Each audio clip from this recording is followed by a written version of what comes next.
มา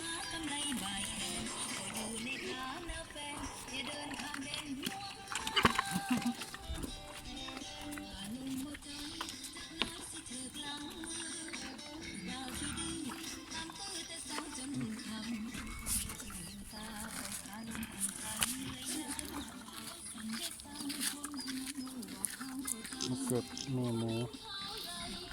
พอมือเนื้อกอดปลา70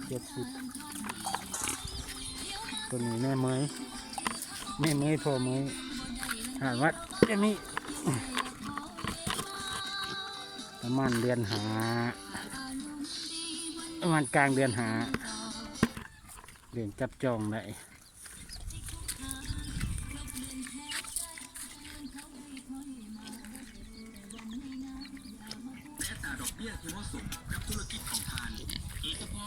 นี่ก็แม่สาวพอมือที่กัน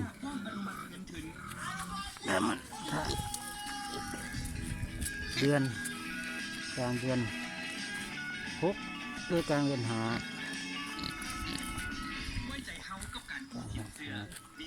กลางเดือนหาเอิด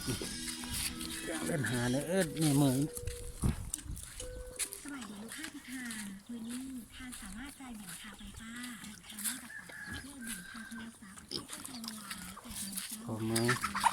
ค่าทำงาน8 โมงถึงเที่ยงคืนแบบ8 โมงเช้า